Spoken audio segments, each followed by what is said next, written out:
Radio Okapi. Information pour la paix et le développement de la RDC. Docteur Denis Mukwege, bonjour. Bonjour madame. Merci de nous recevoir dans ce bureau. Nous allons nous entretenir avec vous pendant plus ou moins 25 à 30 minutes sur les questions que se pose la population congolaise. On va aborder les thématiques liées à la bonne gouvernance, à la sécurité, mais aussi au développement socio-économique. Sans oublier bien sûr les questions liées à la santé. Alors je ne suis pas seule, je suis avec mon collègue Guy Maté. Bonjour Guy.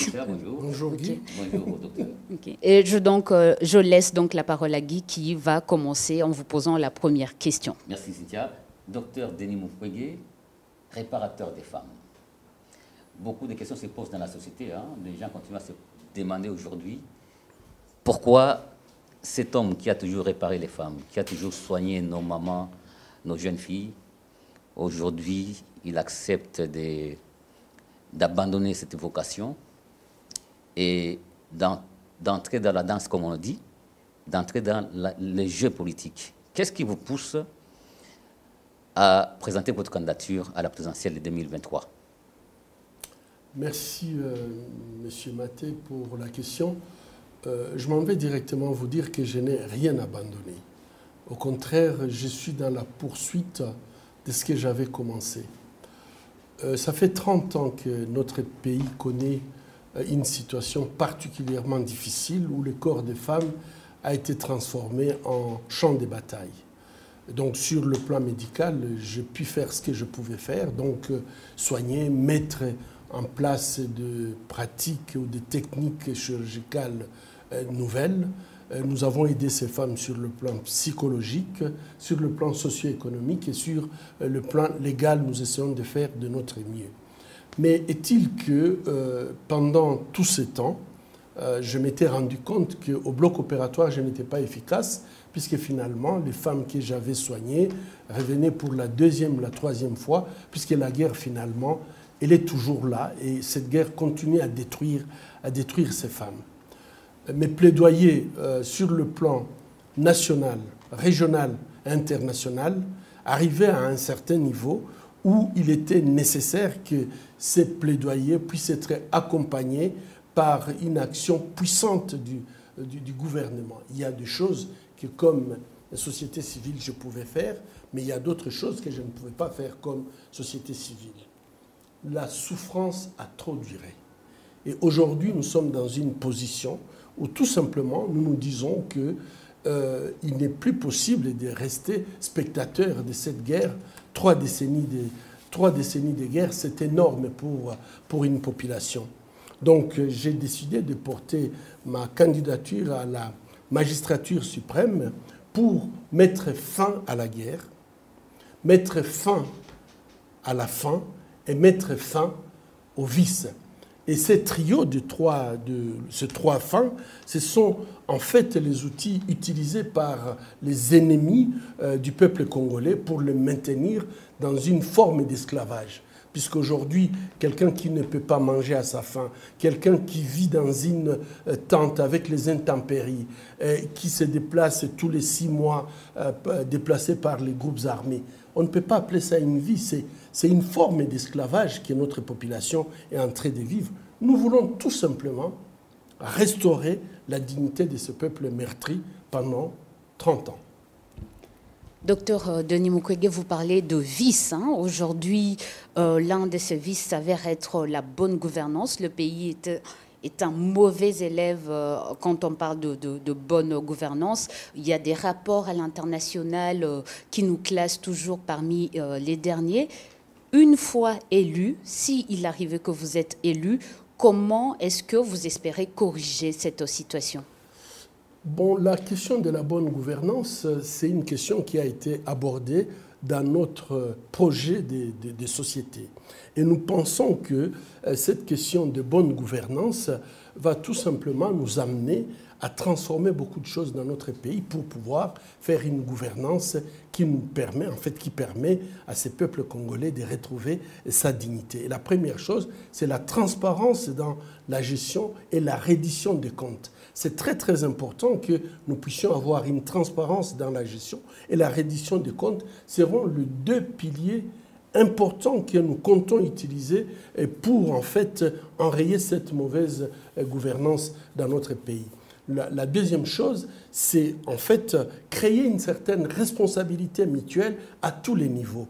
Donc moi, je considère que chacun, à son niveau, devrait être responsable de l'autre, et non seulement responsable de l'autre, et je crois que ça peut être une responsabilité verticale. Ce n'est pas puisque vous êtes chef que vous devez commettre des irrégularités. Il faut absolument que vos subalternes, par exemple, puissent vous dire les règles de conduite n'autorisent pas. Et donc, je pense qu'il faut créer un mécanisme qui crée en fait une responsabilité à tous les niveaux, donc au niveau de la gouvernance. Troisièmement, il est très très important aujourd'hui dans notre pays de pouvoir en fait réprimer tout ce qui est médiocrité.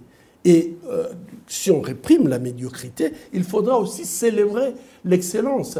Puisque je pense que lorsqu'on a des personnes qui sont excellentes dans ce qu'elles font, et que finalement le fait d'être excellent amène à ce que ces personnes soient exclues, soient mises à côté, ça pose question. Et ces personnes-là se disent pourquoi je dois être intègre, pourquoi je dois respecter les règles si tout le monde m'exclut, puisque moi, je respecte les règles. Ça nous arrive aujourd'hui au Congo. Et je pense qu'il faut absolument que lorsque on crée le mécanisme qui célèbre l'excellence et qui réprime la médiocrité, les gens vont commencer à se dire il faut que je sois excellent pour que je sois finalement célébré. Et en fait, la dernière chose, c'est vraiment reposer la gouvernance. Une bonne gouvernance ne peut reposer que sur des institutions qui sont solides. Et pour avoir des institutions solides en République démocratique du Congo, je pense qu'il faut d'abord, il faut réformer nos institutions. Et on ne peut pas réformer si on ne fait pas une analyse complète. Essayez d'analyser nos institutions, comment elles fonctionnent, qu'est-ce qui fonctionne bien, qu'est-ce qui ne fonctionne pas bien. Donc, faire l'analyse pour savoir quelles sont les faiblesses, quelles sont les forces, quelles sont les opportunités que nous avons dans ces entreprises. Et je pense qu'une fois qu'on aura fait cette analyse, il faut procéder en fonction des lacunes trouvées ou des opportunités qu'on peut améliorer, renforcer nos institutions. Ça, c'est la première chose. La deuxième chose, c'est en fait renforcer la gestion de l'État. Et aujourd'hui, je crois que pour renforcer la gestion de l'État, il faut absolument que nous ayons donc la capacité de renforcer les fonctionnaires d'État. Aujourd'hui, il y a une grande évolution technologique. Et je pense que lorsque les gens n'ont pas la possibilité de faire une formation, donc de formation continue, c'est mettre à jour par rapport aux nouvelles technologies, c'est très très difficile de leur demander de faire certaines choses. Donc je pense que la gestion de l'État, nous avons besoin de renforcer des capacités des fonctionnaires de l'État. Et ici, je dois dire qu'il faut également, en République démocratique du Congo, on peut voir toutes les difficultés que nous avons par manque, par exemple, de l'État civil. On n'a pas un service d'état civil qui fonctionne. Notre administration n'est pas numérisée. Il faut absolument digitaliser notre système de gestion qui peut permettre aujourd'hui d'utiliser les nouvelles technologies pour faire une gestion qui peut être transparente et qui peut être facilement contrôlée. Et là, je crois que la troisième chose qu'il faut faire, c'est renforcer le mécanisme de suivi et de contrôle de l'État. Le mécanisme de suivi, je pense que nous devons créer des agences tout à fait indépendantes qui ne dépendent pas de l'État, qui ne peuvent pas être sanctionnées par l'État, des agences qui sont complètement libres et qui doivent normalement faire le suivi donc de la gestion de l'État pour donc effectivement trouver tout ce qui n'est pas transparent dans la gestion de l'État. Et ceci donc va amener l'État aussi à renforcer son audit interne. C'est-à-dire que l'audit interne au niveau de l'État devrait être renforcé pour permettre à ce que lorsqu'il y a des agences extérieures qui viennent auditer nos institutions, puissent trouver que nous sommes en train de faire une gestion correcte. Et ça peut beaucoup aider notre capacité, donc une gouvernance qui peut être classée, comme vous l'aviez dit, parmi de bonnes gouvernances. Moi, je crois dans le génie du Congolais d'être capable de pouvoir faire ce type d'exercice. Et il faut absolument aussi lutter contre la corruption et le blanchiment de l'argent.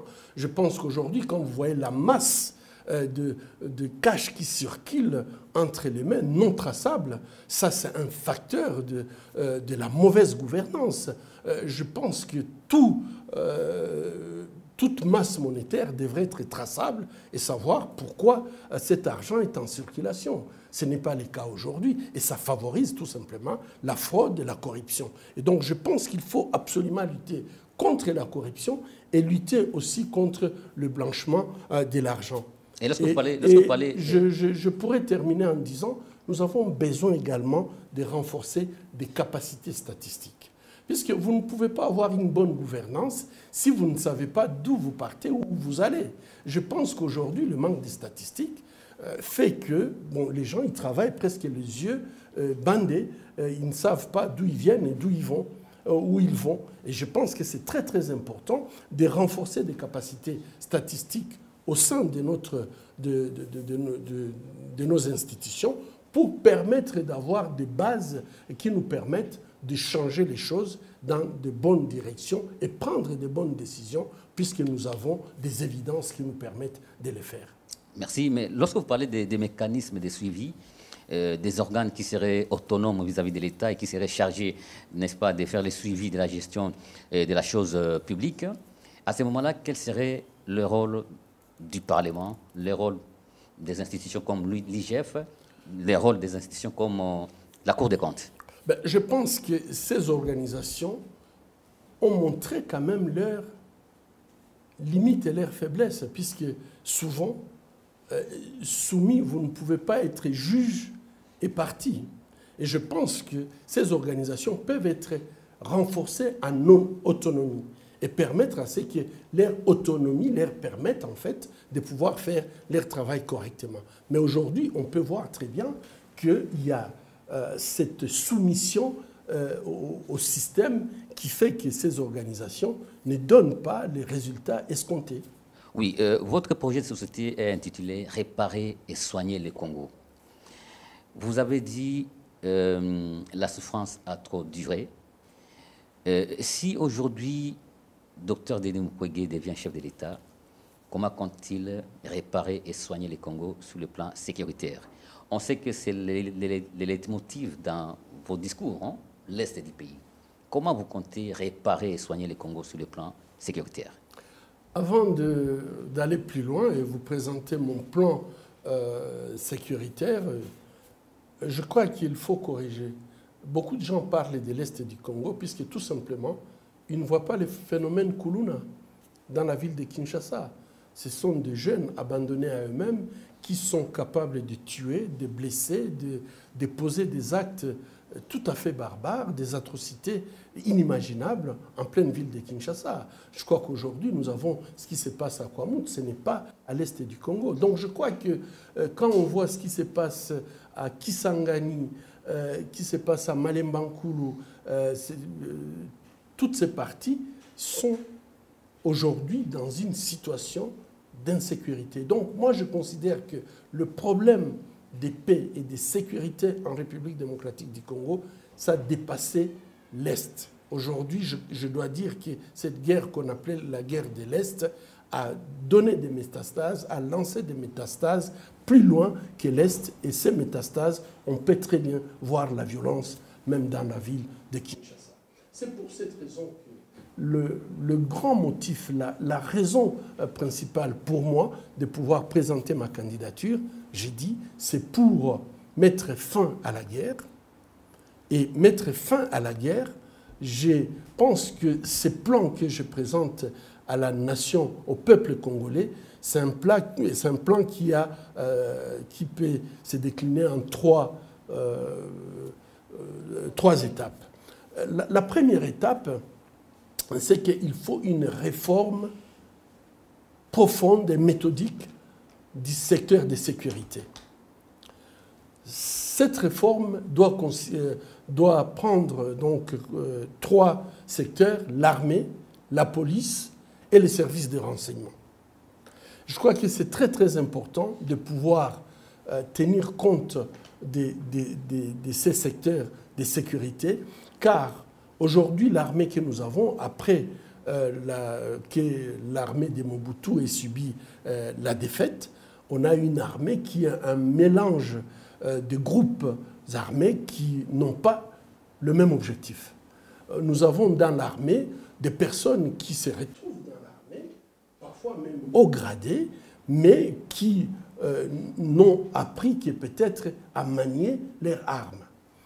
L'objectif de l'armée, est-ce que l'armée que nous avons aujourd'hui a la même mission, a le même objectif? Et je pense que ces brassages, mixages, mettre des gens qui viennent de différents horizons ensemble pour constituer l'armée, on voit très bien que cette armée s'est trouvée dans une efficacité totale. Mais il y a d'autres éléments, par exemple les équipements, la motivation, salaire, etc., qui peuvent jouer. Et donc nous pensons qu'il faut absolument faire une réforme de ces secteurs.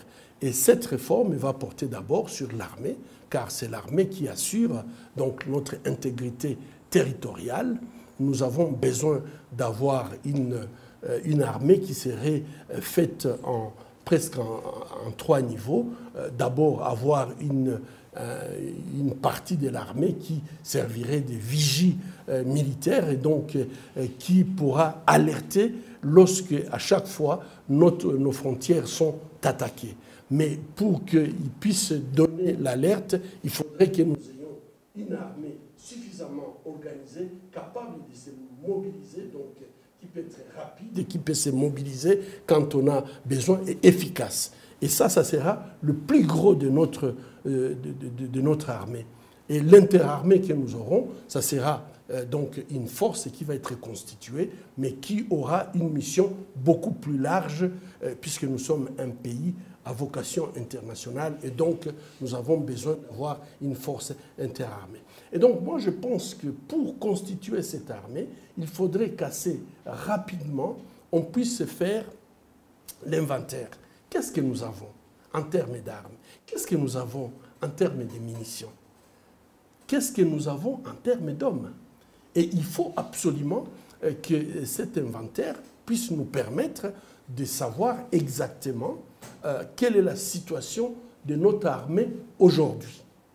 Qu'est-ce qui manque? Et c'est à partir de cet état des lieux que nous pouvons commencer à analyser les vrais besoins qu'il nous faudra pour avoir une armée efficace. La deuxième... Oui, là vous avez pris seulement l'aspect militaire. Hein. Et s'il faut prendre la question dans sa dimension holistique, quelle place vous donnez à la diplomatie, quelle place vous donnez à la gouvernance totalement? J'y arrive. Je crois que, rapidement peut-être, cette armée, je crois qu'une fois qu'on va constituer cette armée, il faudra résoudre la question qui frustre notre armée. Il y a le commandement. Aujourd'hui, nous avons plusieurs généraux qui n'ont pas de fonction. Et je pense que ça, c'est frustrant. L'armée doit avoir un commandement vertical. C'est comme si aujourd'hui, nous avons un commandement horizontal. Et finalement, lorsqu'on a un commandement horizontal dans une armée, effectivement, ça devient très, très difficile d'être efficace. Il y a d'autres éléments qui peut-être dérangent dans notre armée, c'est que le solde que reçoivent nos militaires ne permet pas sincèrement à un soldat au front de pouvoir vivre, que sa famille aussi puisse vivre. Et je pense que tous ces éléments, si on n'arrive pas à résoudre tous ces éléments, on ne pourra pas avoir une armée efficace. Je crois que la police a le même problème. Et aujourd'hui, je trouve que nous avons besoin d'avoir une police professionnelle.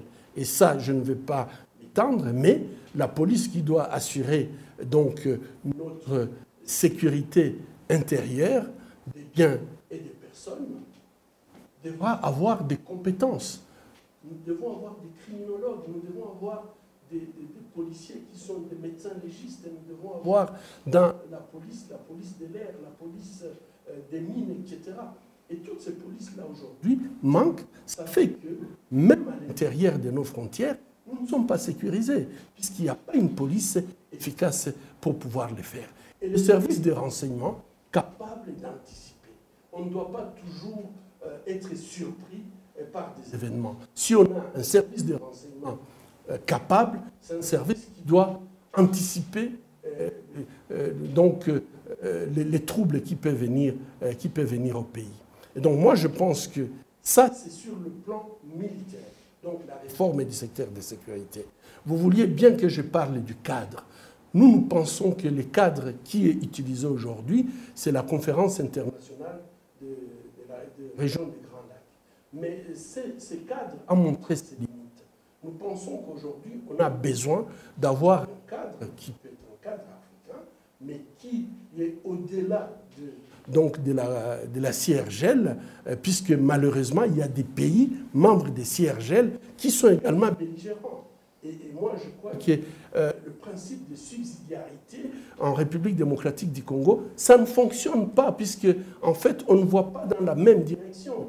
Les pays qui devraient normalement nous aider à résoudre la crise, ces pays eux-mêmes sont à l'origine de la déstabilisation de la République démocratique du Congo. Et donc moi, je pense qu'il faut sortir, tout en gardant les principes de la CIRGL, il faut sortir un peu, avoir un pays cadre qui peut permettre, par exemple, lorsque nous sommes en train de reconstituer cette armée, avoir cette capacité d'avoir un pays cadre qui peut fournir, par exemple, les hommes pour une mission, pas de maintien de la paix, mais une mission d'imposition de la paix.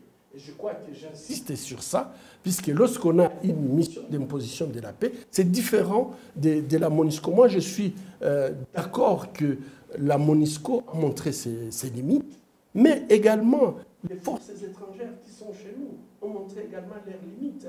Et aujourd'hui, je crois que nous avons plusieurs armées étrangères qui sont chez nous, mais en fin de compte, on continue à égorger les gens, on continue à tuer en République démocratique du Congo. Je pense qu'avec ces plans, nous pouvons arriver à avoir une mission qui sera une mission d'imposition de la paix par un pays cadre qui peut jouer ses rôles. Et pendant cette période, nous reconstruisons notre armée. Et cette armée va progressivement prendre les positions de la mission d'imposition de la paix pour en fait devenir une véritable mission de stabilisation, mais une mission congolaise.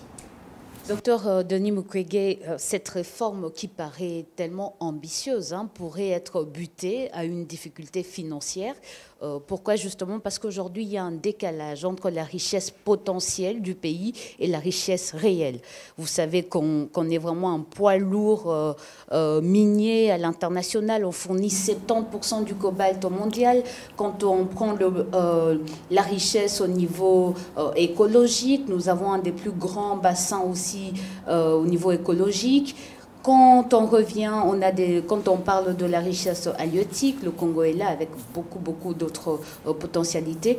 Mais aujourd'hui, il y a ce qu'on remarque, ce qu'on peut qualifier de malédiction des ressources naturelles, en ce sens qu'il y a un paradoxe entre cette exploitation des ressources naturelles qui ne profitent pas encore à la population.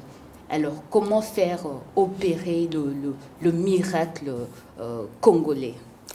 Madame, je pense que nous avons présenté dans notre projet de société un modèle économique et financier qui, nous prenons, est un modèle révolutionnaire. C'est un modèle qui va permettre tout simplement de faire une rupture entre les systèmes économiques que nous avons aujourd'hui et les systèmes que nous prenons, car il doit accélérer la marche de l'économie congolaise vers l'émergence en visant le relèvement durable, je dis bien durable, du potentiel donc de la croissance et de stimuler en fait la créativité et l'initiative privée.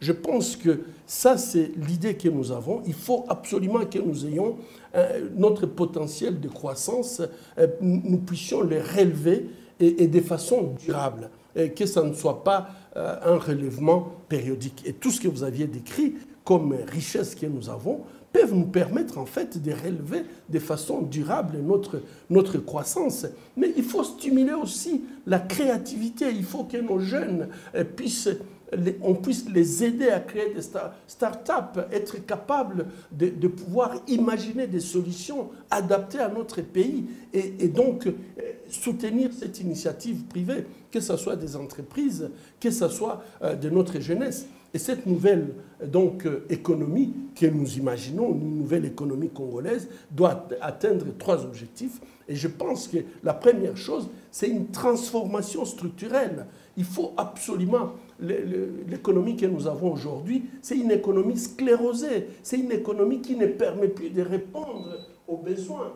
Nos jeunes sont pratiquement, ils ont des diplômes et ils restent à la maison, ils sont tous au chômage. Donc nous avons besoin de faire une transformation structurelle de notre économie. Par il faut changer les actuels moteurs de croissance que nous avons, et ces moteurs de croissance que nous avons, que je trouve ne permettent pas de répondre aux besoins de la population. Il faut diversifier l'économie. Il faut les rendre beaucoup plus performants.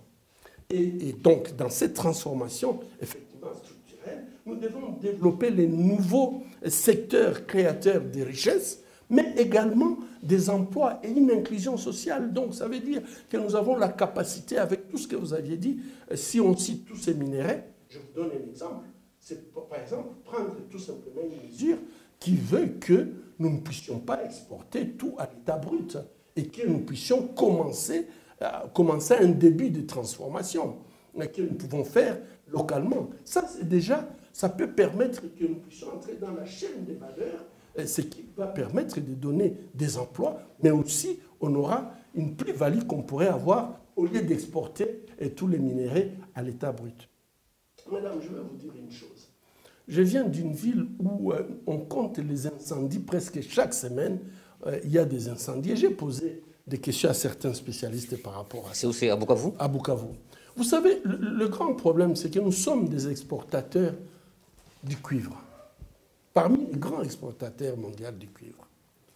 Il y a quelques années, avant la guerre, on fabriquait les fils électriques du cuivre au Katanga. Et donc, on pouvait, de notre cuivre, on pouvait avoir des fils de cuivre électrique. Aujourd'hui, nous allons les acheter en Chine. Mais les alliages qu'on nous vend en Chine sont des alliages qui résistent et donc créent une chaleur qui entraîne tous ces incendies. Ça veut dire que nous donnons notre cuivre et quand nous allons acheter, on achète tout à fait autre chose qui nous crée... On achète la mort. La mort, voilà, des incendies. Vous avez tout dit.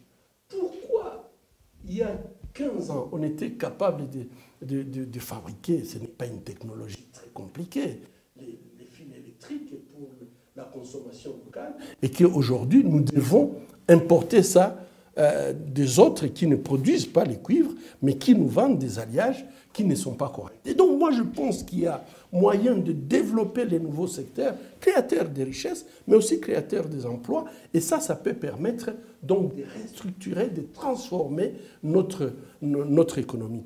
Et si nous faisons cette révolution de transformation structurelle, nous aurons besoin de qualifications. Et je pense qu'aujourd'hui, en République démocratique du Congo, on donne des diplômes, mais ce sont des diplômes qui n'ont pas de qualifications professionnelles. Il faut absolument qu'on puisse adapter nos ressources humaines aux besoins que nous allons créer. Puisque lorsque nous allons créer des entreprises, des nouveaux secteurs créateurs de richesses, ça va demander également des ressources humaines. Et donc, il faut absolument que nous ayons des personnes capables de pouvoir travailler dans ces entreprises. Donc, il faudrait faire une éducation qui est professionnalisante.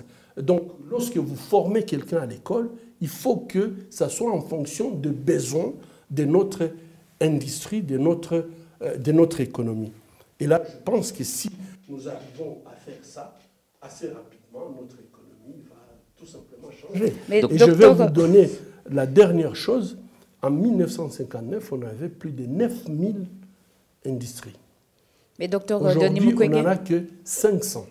Donc, je vous dis, nous avons beaucoup de travail à faire pour que les jeunes qui demandent de l'emploi ne puissent pas considérer que les gens prennent le pouvoir pour eux-mêmes et puis se plaisent et ne pensent pas à cette jeunesse qui est au chômage alors que tout le potentiel, comme vous avez dit, est là. Un pas vers cette réussite de la transformation locale de nos richesses, c'est justement les zones économiques spéciales qui sont développées. Il y a déjà un projet qui a commencé à Maluku, dans la commune de Maluku, ici à Kinshasa, mais il y a aussi cette ambition-là du gouvernement actuel de pouvoir développer une usine pour fabriquer les batteries électriques. Qu'est-ce que vous pensez de tous ces efforts qui sont déployés pour arriver à cette transformation locale? Je pense qu'il y a une grande différence entre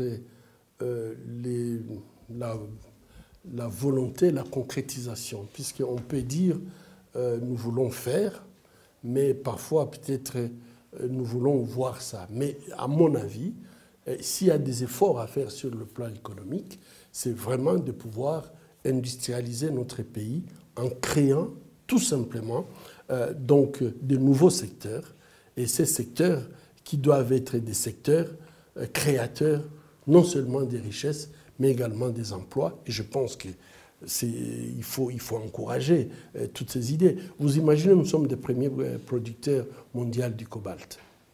Si nous pouvons utiliser les génies congolais, comme je vous ai dit, nous avons des hommes et des femmes capables, qui sont compétents et qui peuvent mettre la technologie de la batterie plutôt, ce n'est pas une technologie très compliquée.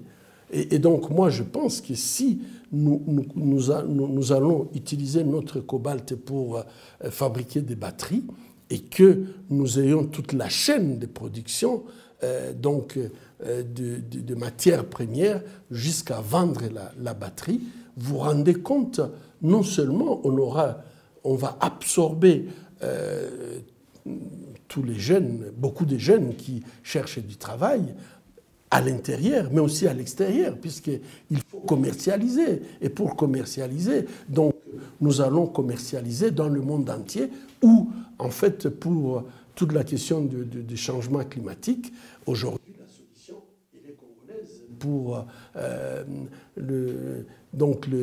les changements climatiques et surtout les nouvelles énergies. Moi, je pense que nous avons des potentiels, il est question de les mettre tout simplement, mettre en pratique ce que peut-être nous disons souvent. Oui, docteur Mukwege, vous-même médecin, on parle de santé. Qu'est-ce que vous comptez faire pour essayer de relever ce secteur avec toutes les maladies, n'est-ce pas, auxquelles le peuple congolais est exposé depuis plusieurs années? Si aujourd'hui vous accédez au pouvoir, on ne va pas vous poser beaucoup de questions. On sait que vous-même, la santé, c'est, comme on dit, votre repas quotidien. Qu'est-ce que vous allez faire pour essayer de relever ce secteur? Je crois que le secteur santé, nous avons des compétences en termes de ressources humaines, mais nous pouvons aussi avoir des infrastructures. Mais je pense que la première chose qu'il faut faire, c'est l'accessibilité. Il faut absolument que nous puissions créer un système sanitaire accessible, donc où les gens peuvent se rendre dans des services, dans des hôpitaux, dans des centres de santé, et être capables de pouvoir être soignés. Et pour être soigné, ça a un coût. Et les coûts, il ne faut pas qu'on se fasse d'illusions. Nous devons créer des mécanismes qui seront des mécanismes soit de mutualisation, soit des assurances pour permettre à ce que la population congolaise puisse accéder aux soins de santé primaires. Et ça, c'est très, très important. Il n'y a pas un seul pays au monde où on donne la santé gratuitement. Même si c'est dit gratuitement, la population participe. Et cette participation suppose que nous devons relever les niveaux des revenus de notre population pour permettre à ce qu'avec les revenus de notre population puisse être capable de payer ses soins de santé. Et moi, j'imagine que désormais, nous avons un secteur informel qui est très large, où finalement on ne connaît pas très bien qui fait quoi.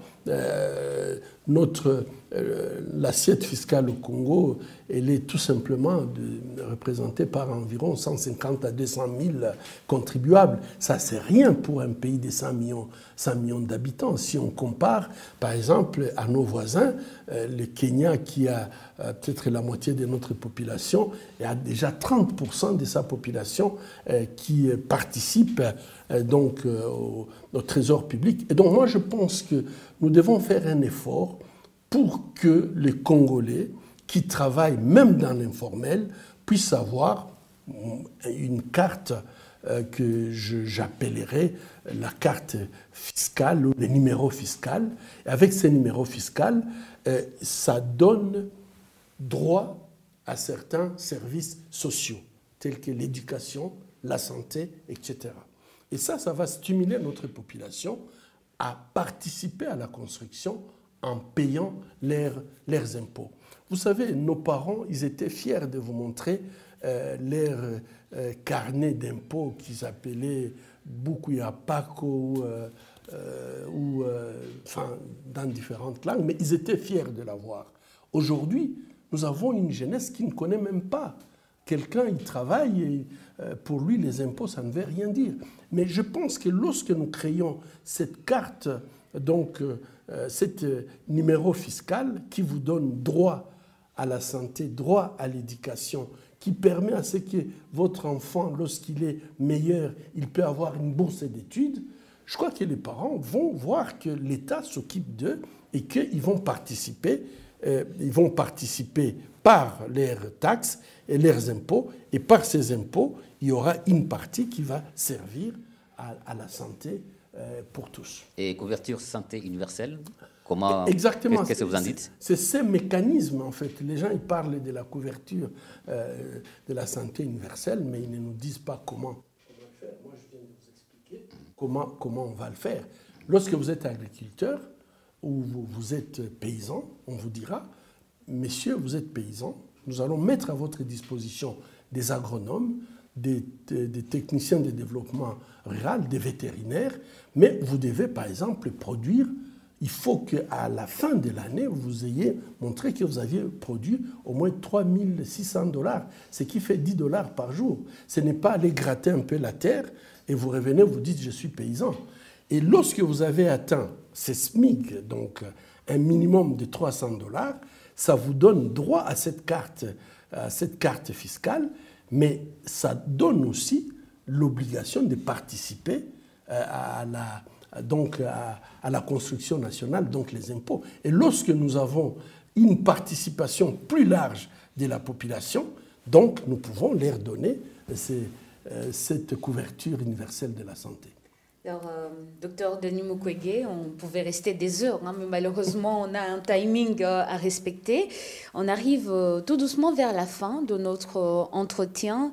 Avant de terminer, il y a plusieurs organisations, tant nationales qu'internationales, qui expriment leurs craintes face à une montée des discours de haine ou une montée de tribalisme.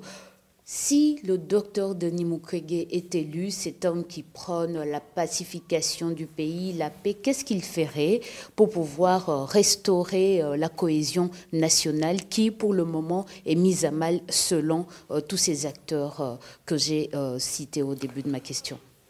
Pour moi, le Congo est un et indivisible. Donc je considère que tout discours de haine n'a pas sa place dans ces pays. Vous avez parlé des miracles, mais je crois que nous avons un pays merveilleux, où les gens ont appris à vivre ensemble, où les gens ont appris à travailler ensemble, et je pense que nous sommes plus forts que jamais lorsque nous sommes unis. Et donc, je pense que la cohésion sociale fera partie de nos priorités, puisque je considère que lorsque les Congolais peuvent mettre joindre leurs forces, ils seront capables de rendre ces pays un paradis. Et on a besoin de tout le monde, sans discrimination. Je peux vous dire aussi que c'est grâce à la cohésion que nous avions avant la guerre qui nous permet aujourd'hui de continuer à résister malgré toutes les pressions que nous avions eues de la part de nos voisins, des forces obscures étrangères qui ont fait tout pour faire imploser les Congos. Ils ne sont pas arrivés à cause de cette cohésion nationale que nous avions. Et donc moi je pense qu'une fois élu président de la République, je vais travailler encore plus dur pour que cette cohésion puisse être une réalité, pour que cette cohésion puisse se manifester, que chacun puisse sentir qu'il a besoin de l'autre, que chaque province puisse comprendre qu'elle a besoin de l'autre province, que toutes les provinces comprennent qu'elles ont besoin de la capitale et que la capitale puisse comprendre qu'elle ne peut pas vivre sans ces provinces. Et moi, je crois qu'il y a des exemples qui ont très bien marché. Je pense que donner la liberté d'installation d'entreprises lorsque vous êtes Congolais, que vous puissiez établir votre entreprise dans la province de votre choix. Qu'on ne puisse pas vous poser la question aux âmes Swahili, qu'est-ce que vous venez faire chez nous, les Bangala. Ça, il faut, lorsque vous êtes Congolais, que vous ayez le droit d'installer vos affaires là où vous vous sentez à l'aise et pouvoir les faire en toute liberté. Sur le plan donc, privé, je crois que nous allons renforcer cette volonté. Il faudrait que toutes les provinces puissent présenter leurs potentialités, puissent présenter leurs besoins et que les entrepreneurs congolais qui sont de l'Est, de l'Ouest, du Nord, du Sud, du Centre puissent compétir comme des Congolais par rapport aux demandes qui sont faites dans les provinces. Ça, c'est une chose. Deuxième chose, je pense que sur le plan public, il faudrait repartir sur le modèle où je trouve que plus on reste ensemble, parlant la même langue, vivant avec ses propres coutumes, et effectivement, on arrive à un moment à se refermer sur soi-même, et ça, c'est extrêmement dangereux. Lorsqu'il y a quelqu'un de l'extérieur qui arrive, il est présenté comme une menace. Alors qu'on présente quelqu'un de l'extérieur comme menace puisqu'on ne connaît pas cette personne. Et c'est tout à fait normal. Mais lorsqu'on ouvre le pays pour que les gens puissent voyager, pour que les universités aient des spécificités et que quelqu'un de Congo central peut aller étudier à Bukavu, puisqu'à Bukavu, il y a une spécificité des études sur volcanique, par exemple. Je crois qu'à ce moment-là, on peut avoir 100 000, 2000 personnes qui viennent du Congo central et qui travaillent sur les études sur les volcans qu'on n'a pas à l'ouest, des études sur l'océan. Peut-être quelqu'un qui veut faire des études sur l'océan, qui veut aller au Congo central, il va y aller. Et donc je pense que si nous répartissons, nous ouvrons des portes, et surtout, je crois, sur le plan administratif, à éviter de mettre toujours des leaders d'une partie pour qu'ils soient seuls entre eux. Il faut que l'administration puisse permettre un mixage de notre population pour que chacun puisse s'exprimer là où il est et là où il veut vivre. Je pense qu'avec ça, nous pouvons peut-être renforcer ces vivre ensemble et permettre à ce que vraiment notre cohésion sociale ne soit pas emballée par des hommes politiques qui, en perte de projets, utilisent plutôt la cohésion sociale pour détruire la cohésion sociale en utilisant des discours de haine. On a parlé de tout, on n'a pas parlé justice. Nous sommes toujours dans la logique de réparer et soigner. Une fois au pouvoir, quelle thérapie allez-vous appliquer pour soigner la justice dans ces pays? Je crois qu'aujourd'hui, on peut constater qu'il y a beaucoup de situations dans lesquelles nous vivons qui sont dues tout simplement à l'impunité. Et je pense que ne pas lutter contre l'impunité, ça crée ces sentiments que les gens peuvent commettre des crimes, même des crimes graves, sans qu'il y ait une conséquence. Et je pense que ça, c'est extrêmement dangereux. Vous savez que pendant longtemps, j'avais toujours demandé à ce qu'il y ait une justice transitionnelle en République démocratique du Congo, puisqu'on ne peut pas couvrir 6 millions de morts en disant « nous oublions ». On ne pourra jamais oublier. C'est très, très difficile. Il faut créer un mécanisme de base qui permet à ce que les gens puissent se dire, bon voilà, nous avons eu un passé difficile, mais c'est passé, nous avons réglé ça d'une manière ou d'une autre. C'est la société qui doit décider comment elle peut régler la question de la justice transitionnelle. Mais il faut arriver à pouvoir dire la vérité. Il faut absolument que lorsqu'on a commis des crimes imprescriptibles, qu'on puisse répondre de ces actes, qu'on les veuille ou pas. C'est pour ça qu'ils sont imprescriptibles. Je crois qu'il faudrait absolument qu'on arrive à tout simplement dire, bon, ben, on ne fera plus ça, donc éviter la répétition de ces crimes. Et ça nous amène tout simplement à un vetting de l'administration, de l'armée, de la police, etc. Et je crois qu'avec l'ensemble de ces mécanismes, il faut réparer. Il faut réparer, puisqu'il y a des gens qui ont tout perdu, qui sont seuls, qui ont perdu toute leur famille, se retrouvent seuls au monde. Je pense qu'il faut trouver les mécanismes de leur dire, nous, comme société, nous reconnaissons votre souffrance, nous reconnaissons ce que vous aviez subi, nous n'avons pas pu vous protéger, voilà en termes de réparation, voilà ce que nous proposons. Si on ne fait pas ces mécanismes, la souffrance va continuer et on voit très bien, la guerre continue, la répétition, elle est toujours là, puisque c'est toujours... Vous allez trouver des gens qui étaient dans le AFDEL, se retrouvent dans le RCD, CNDP, M23-1, M23-2. C'est puisque tout simplement, ils tuent, ils violent, ils déplacent 7 millions de la population sans aucune conséquence. Qu'est-ce qui va les empêcher demain de faire M23-3 ou autre chose? Je pense que la justice, ce n'est pas une vengeance. La justice ne se limite pas seulement à la répression. La justice, elle a aussi un rôle préventif. Il a un rôle de reconstituer, de réparer les tissus sociaux qui a été détruit par la guerre. Et donc, je crois que ça, c'est la base. Et puis, le reste, je crois qu'aujourd'hui, nous avons besoin de réformer notre magistrature. Nous avons besoin d'une justice qui doit être indépendante, qui doit avoir des magistrats qui peuvent être complètement indépendants et pouvoir dire le droit sans de pression politique, etc. Et ça, moi, je pense que la base, il faut commencer par une justice transitionnelle qui permet de vider notre passé et pouvoir nous projeter dans le futur. Merci, Dr Mukwege. Donc, cet entretien touche à sa fin. Merci de nous avoir accordé de votre temps. C'est moi qui vous remercie, madame, messieurs. Merci, amis auditeurs et auditrices. Nous remercions également l'équipe technique et multimédia composée de Jonathan Fouanani, Clément Chimanga et Hippolyte Kapanga. Guimate, merci à vous également. Merci. Radio Okapi. Information pour la paix et le développement de la RDC.